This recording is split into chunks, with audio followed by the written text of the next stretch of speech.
उसी में फर्स्ट जो सब्जेक्ट है, फर्स्ट सब्जेक्ट का फर्स्ट चैप्टर जो अपन पढ़ रहे हैं कंप्यूटर में इसका विकास क्रम, जिसके अंतर्गत आज अपन पढ़ रहे हैं यहाँ पर कंप्यूटर की विशेषताएं प्लस सीमाएं और उसका इतिहास। ठीक है, ये 3 क्वेश्चन आज अपन कंप्लीट करेंगे। तो कंप्यूटर की विशेषताएं, कंप्यूटर की क्या क्या विशेषताएं होती है, तो आप देख रहे होंगे यहाँ पर मैंने बोर्ड पर लिख रखा है, आपको दिख रहा होगा अच्छे से, है ना। और कुछ मिस्टेक भी तो आप मुझे बता दीजिएगा। तो यहाँ पर अगर अपन देखें तो कंप्यूटर की जो विशेषताएं होती है, सबसे फर्स्ट है यहाँ पर स्वचालन।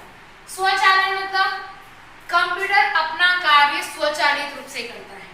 पता है आप लोगों को कि कंप्यूटर अपना सारा कार्य क्या करता है, स्वचालित रूप से करता है। जैसे कि कैसे स्वचालित रूप से, कैसे अगर आपने कंप्यूटर में कोई डिजिट अगर आपने ऐड करने के लिए दी है, कंप्यूटर को प्लस करने के लिए दी है, तो अपन सिर्फ उसको इंस्ट्रक्शन दे रहे हैं कि 88 into 99 का मल्टीप्लाई करना है, तो कंप्यूटर क्या करेगा, आसानी से उसका मल्टीप्लाई कर देगा, है ना। तो कंप्यूटर क्या करता है, स्वचालित रूप से अपना कार्य करता है।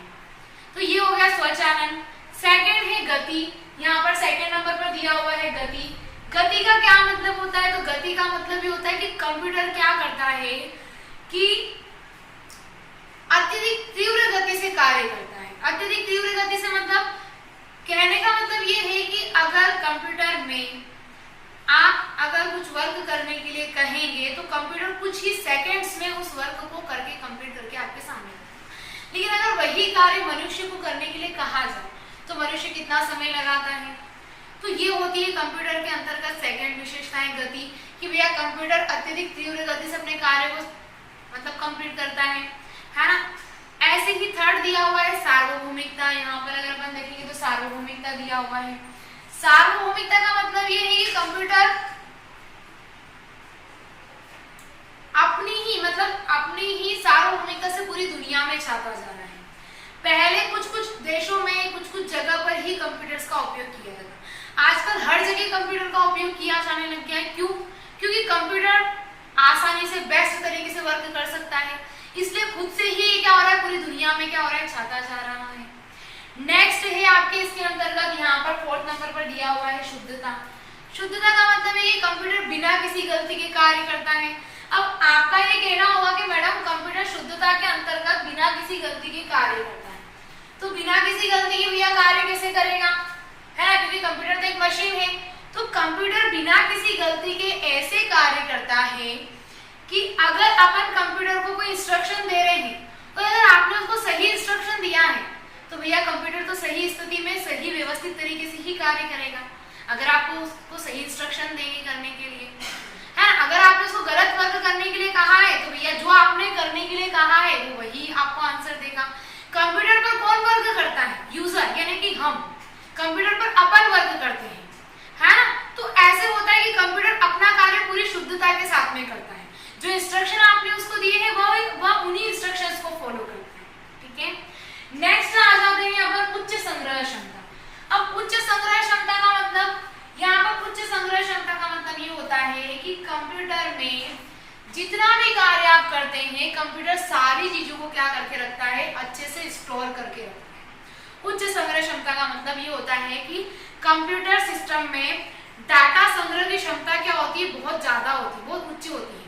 अगर जैसे मोबाइल अगर अपन यूज करते हैं तो इनकी क्षमता क्या होती है, थोड़ी कैपेसिटी थोड़ी कम होती है ना। जैसे कि रैम रोम आती है ना, 64 GB या जो भी ऐसे आती है, तो उसमें क्या होता है कि भैया कम में ही अपन 4 GB 4 MB है ना, 16 MB का है, 16 GB का ऐसे जो रहता है, तो उसमें कम मात्रा में ही अपन सेव कर सकते हैं। लेकिन कंप्यूटर की जो अपन सेव करने की जो क्षमता है इसमें थोड़ी ज्यादा उच्च कोटि की रहती है ना, इसकी जो संग्रह क्षमता थोड़ी ज्यादा रहती है।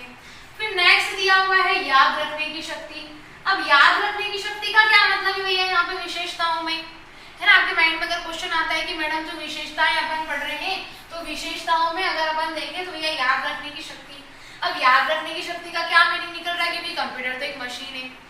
तो अगर आपको मैं इसका सिंपल से वे में इसका अगर मैं आपको आंसर बताऊं, मैं समझाऊं, तो उसका मतलब यहाँ पर ये होता है कि जैसे कि मनुष्य होता है ना, जैसे कि अपन है, अगर अपनों को कोई कहे कि भैया 10 साल पहले की जितनी भी बातें हैं, 10 साल से लगा करके अभी तक की जितनी भी बातें हैं वो आप मुझे थोड़ा विस्तार में समझाइए या विस्तार में बताइए, तो क्या होता है कि अगर अपने साथ में कोई इंसिडेंट होता है है ना, 10 साल पुराना या 5 साल पहले या XYZ 2 महीने पहले, 3 महीने पहले, जब भी हुआ हो कोई इंसिडेंट अगर आपके साथ में होता है तो वो आपको आसानी से याद रहता है कि हाँ इस तारीख को ये हुआ था या ऐसा वैसा ये सारी चीजें हुई।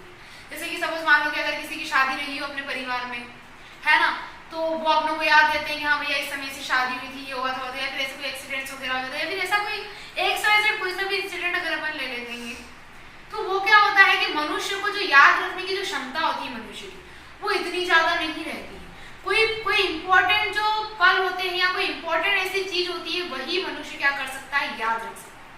बाकी का बीच में जो कुछ भी हुआ वो मनुष्य को याद नहीं रहता। ऐसे ही कंप्यूटर का क्या होता है कि कंप्यूटर में चाहे कोई अच्छी चीज हो, चाहे कोई इंसिडेंट हुआ हो, चाहे नहीं हुआ हो, चाहे कोई सी भी बात हो, वो हर इसको क्या करता है, स्टोर करके रखता है, सेव करके रखता है। चाहे आपने किसी फाइल में ABCD ही क्यों ना लिखा और उस फाइल को सेव ही क्यों ना किया हो, तो भी कंप्यूटर उस फाइल को क्या करके रखता है, सेव करके रखता है ना। अगर आप 10 साल बाद भी उस कंप्यूटर के अंतर्गत उस फाइल को ढूंढेंगे तो वो आपको मिलेगी। तो ये होती है कंप्यूटर की याद रखने की शक्ति, है ना। सॉरी, कंप्यूटर की याद रखने की शक्ति, क्योंकि अगर 10 साल पहले की भी अगर अपन फाइल ढूंढने जाएंगे, अगर आपने डिलीट नहीं की हुई होगी तो आपको आसानी से मिल जाती है, और अगर आपने डिलीट कर दी तो फिर पॉसिबल ही नहीं है। तो ये होता है यहाँ पर 6 नंबर का पॉइंट अपना, कंप्यूटर याद रखने की शक्ति। फिर नेक्स्ट दिया हुआ है यहाँ पर विश्वसनीयता। विश्वसनीयता का मतलब भी अगर अपन देखेंगे तो यही होता है कि कंप्यूटर की याद रखने की शक्ति में शुद्धता बहुत उच्च कोटि की होती है, जिसमें अपन क्या कर सकते हैं कि 10 वर्ष पुराना जो डाटा है वो भी उसकी मेमोरी में रहता है, जिसको अपन प्राप्त कर सकते हैं, उस पर विश्वास अपन कर सकते हैं। क्योंकि कंप्यूटर क्या है, एक मशीन है, इंसान नहीं है। इंसानों पर आप इतनी आसानी से विश्वास नहीं कर सकते हैं, नहीं कर सकते ना, लेकिन कंप्यूटर पर विश्वास कर सकते हैं। क्यों? क्योंकि वो एक मशीन है। अगर आपने उसको कोई फाइल सेव करने के लिए कहा है तो वो फाइल को सेव करेगा, अगर आपने उसको डिलीट करने के लिए कहा है तो वो डिलीट करेगा। लेकिन मनुष्य ऐसा नहीं करते हैं, ठीक है। मनुष्य पर आप भरोसा कर ही नहीं सकते हैं आसानी से, ना विश्वास कर सकते हैं, लेकिन कंप्यूटर पर अपन कर सकते हैं, है ना, क्योंकि अपन उसमें विश्वास कर सकते हैं कि 10 साल पुराना अगर कोई डाटा है तो भी वो अपने सामने रखेगा, ठीक है। नेक्स्ट आ जाते हैं अपन इसी के अंतर्गत, ये हो गया विश्वसनीयता, 7 नंबर का पॉइंट। 8 नंबर पर दिया हुआ है यहाँ पे परिश्रमिता। परिश्रमिता का मतलब ये होता है यहाँ पर कि कंप्यूटर क्या है, एक इलेक्ट्रॉनिक डिवाइस है। क्या है? कंप्यूटर एक इलेक्ट्रॉनिक डिवाइस है। आप जितना इस पे वर्क करना चाहें उतना आप वर्क कर सकते हैं। क्यों? क्योंकि कंप्यूटर कभी भी थकता नहीं है।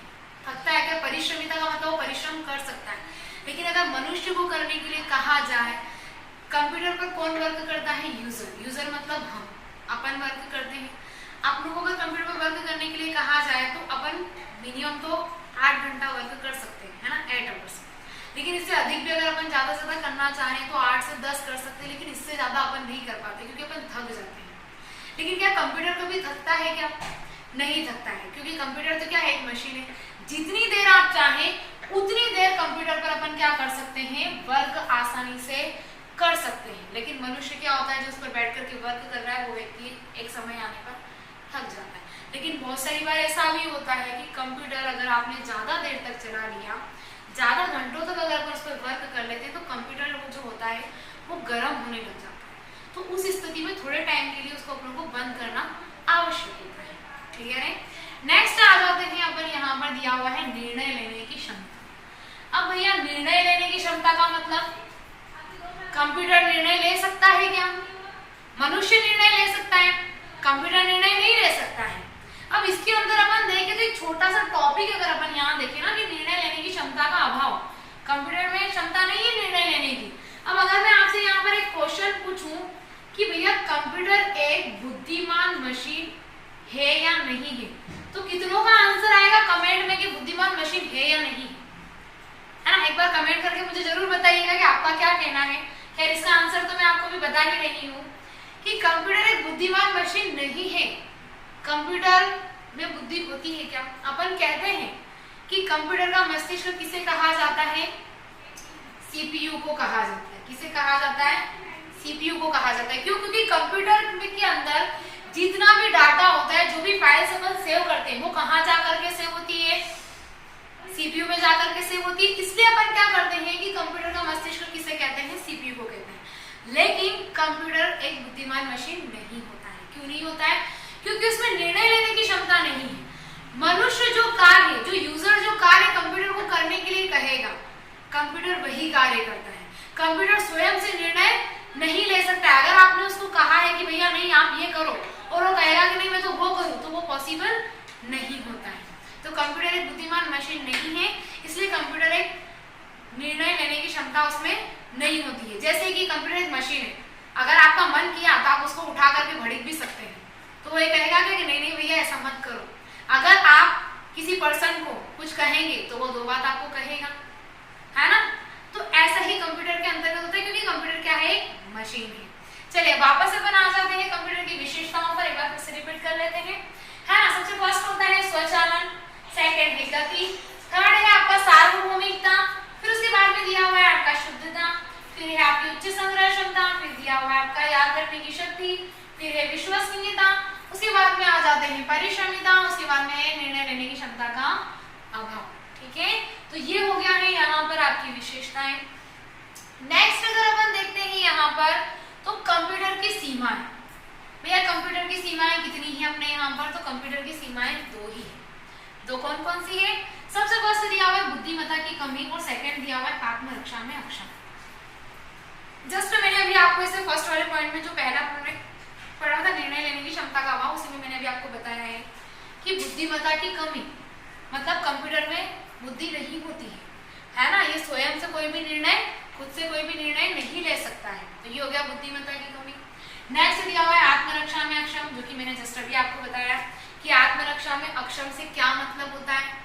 तो अगर आप कंप्यूटर को उठा करके कहीं भड़क ना चाहे, इधर से उधर ले जाना चाहे, तो वो ये कहेगा कि नहीं भैया मैं यहाँ से उठ के कहीं और नहीं जा सकता, नहीं कहेगा ना। जहां आप उसको ले जाना चाहे वहां आप उसको आसानी से ले जा सकते हैं। तो कंप्यूटर स्वयं अपनी रक्षा नहीं कर सकता है, लेकिन अगर मनुष्य को अगर कोई बात कही जाए, है ना, अगर उसको एक चांटा मारा जाए, तो स्वाभाविक सी बात है भैया ऐसा करेंगे सिद्धांतवादी कि एक गाल में पड़ा है तो दूसरा गाल आगे बना कर देंगे, है ना। तो उस स्थिति में क्या होता है कि भैया मनुष्य अपनी रक्षा स्वयं कर सकता है, लेकिन कंप्यूटर अपनी रक्षा स्वयं नहीं कर सकता है।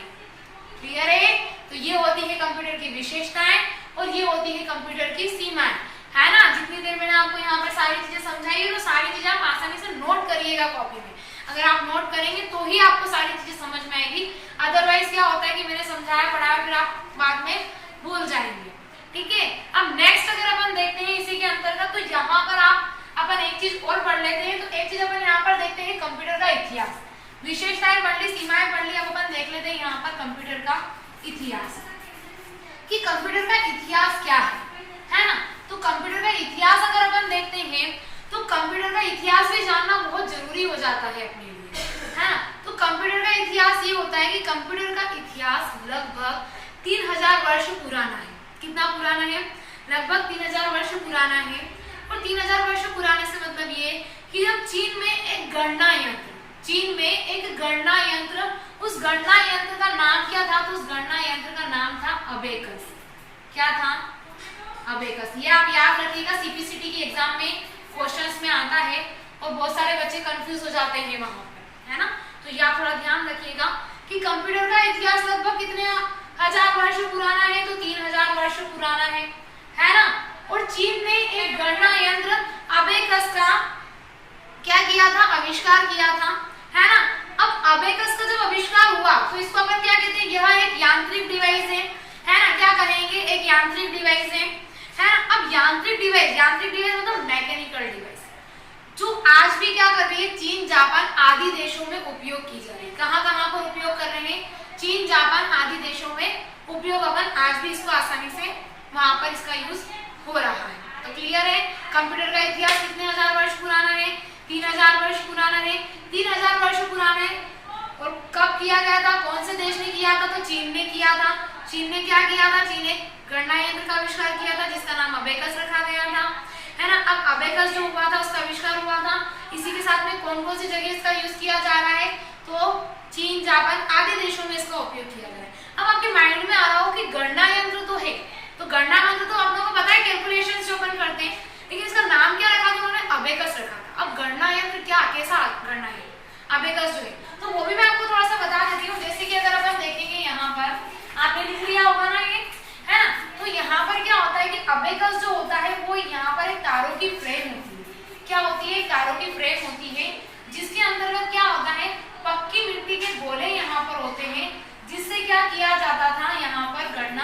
की जाती थी कि हाँ भैया ये 1 2 3 है, ये 1 2 है। तो ये आपका क्या कहलाता है, गणना यंत्र कहलाता है। और गणना यंत्र कौन सा होता है, ये अबेकस होता है। कौन सा होता है, अबेकस होता है। क्लियर है। चलिए आज जितना भी मैंने आपको पढ़ाया है कंप्यूटर की विशेषताएं, सीमाएं, इतिहास, आई होप आपको अच्छे से समझ में आई होगी। और अगर नहीं भी आई है या फिर कुछ प्रॉब्लम्स भी है तो प्लीज आप मुझे कमेंट में एक बार कमेंट करके जरूर बताएं, मैं उसको थोड़ा सा सुधारने की कोशिश करूंगी। ठीक है। और मेरी वीडियो प्लीज आपको अगर अच्छी लगी हो तो लाइक, सब्सक्राइब एंड ज्यादा से ज्यादा शेयर करें। Thank you.